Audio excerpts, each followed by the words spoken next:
In this podcast episode, Ben Shapiro delivers an in-depth analysis of the ongoing U.S. and Israeli military operation against Iran, assessing the strategic motivations, military progress, and geopolitical implications. He explores the history of Iranian aggression, details the execution and success of the strikes, critiques international responses, and discusses internal Iranian turmoil. The episode also features commentary from Senator Ted Cruz and touches on the responses from American political voices and media, providing a broad perspective on the evolving conflict. Ben Shapiro begins by recounting the decades-long antagonism between Iran and the United States, detailing acts of violence and terrorism sponsored by the Iranian regime and its proxies since the 1979 revolution.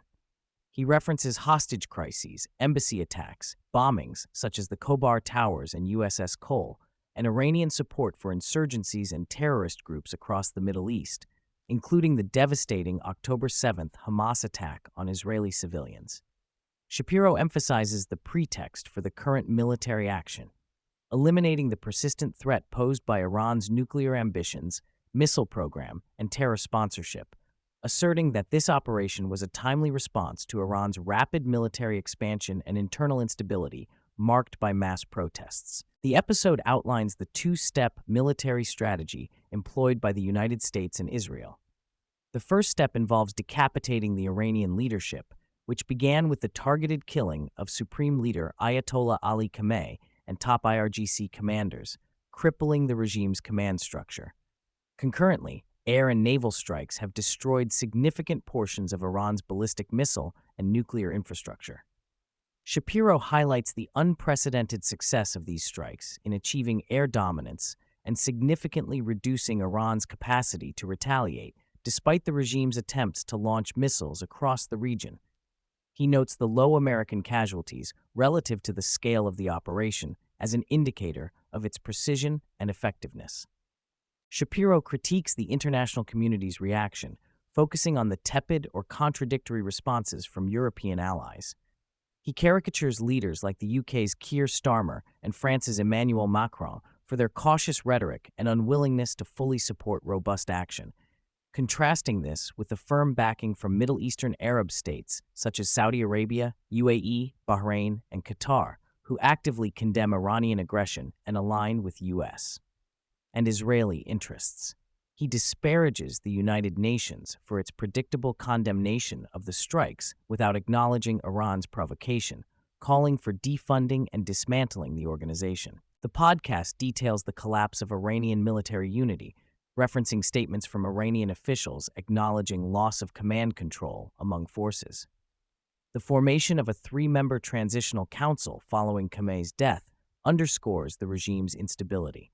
Shapiro points out that with the decapitation of leadership, the IRGC has fragmented into loosely coordinated regional actors, impairing Iran's ability to suppress domestic protests or effectively retaliate.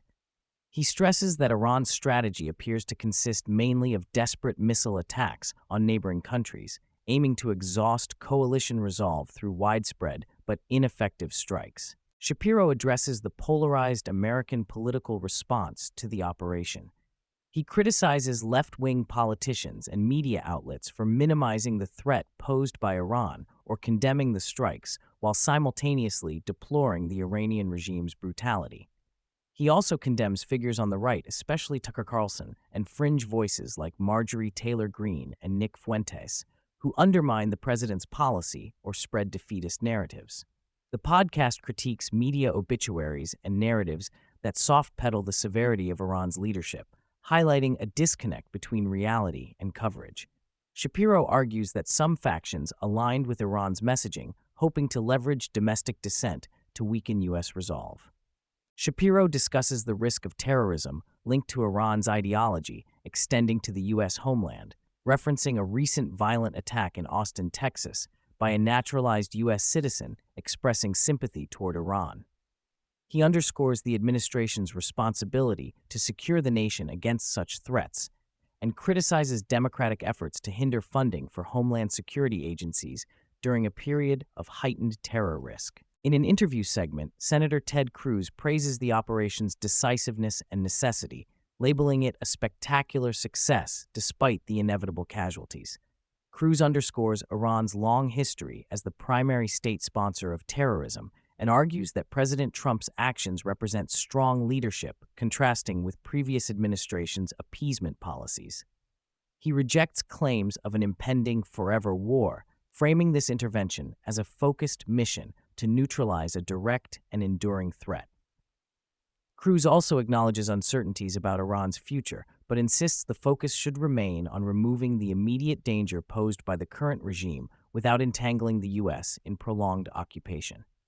Shapiro reviews insights from historian Neil Ferguson and Pentagon officials who emphasize that the objective is not regime change through occupation, but rather neutralizing Iran's offensive capabilities and empowering the Iranian people to determine their own future.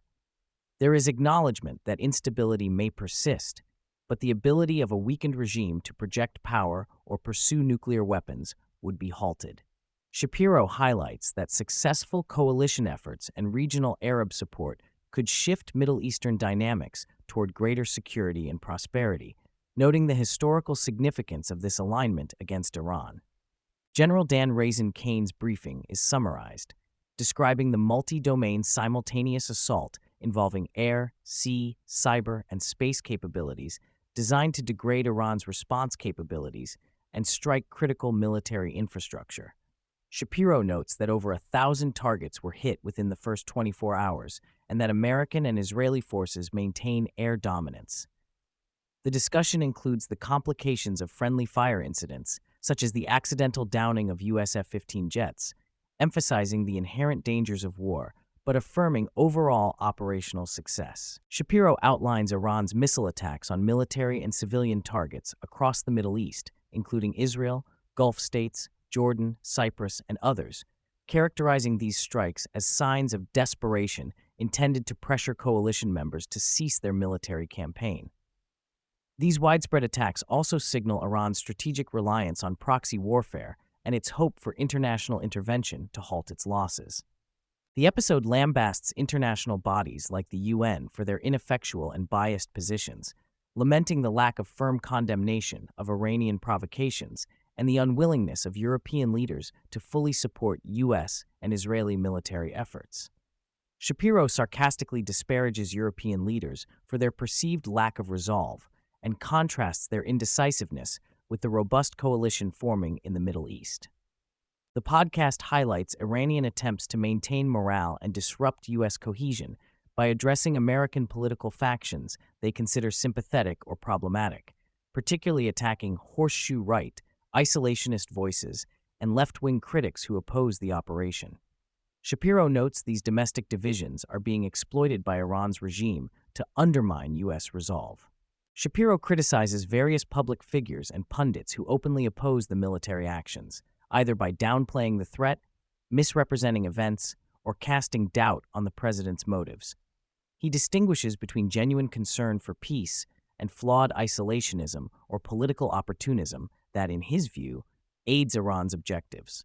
Midway, Shapiro promotes ExpressVPN as a tool for protecting personal data and privacy online, highlighting its security features and recent additions like MailGuard to prevent spam and tracking. Reiterating official statements and expert opinions, Shapiro emphasizes that this military campaign is designed to be short, precise, and limited in scope, focusing on crippling Iran's offensive capabilities without committing to prolonged occupation or endless warfare. He warns skeptics to allow the administration time to execute its plan. Following Khamenei's death, Iran has announced a temporary 3-member council to manage state affairs, signaling a fragile transitional phase. Shapiro interprets this as a symptom of systemic collapse and further weakening of centralized control amid ongoing strikes and popular unrest.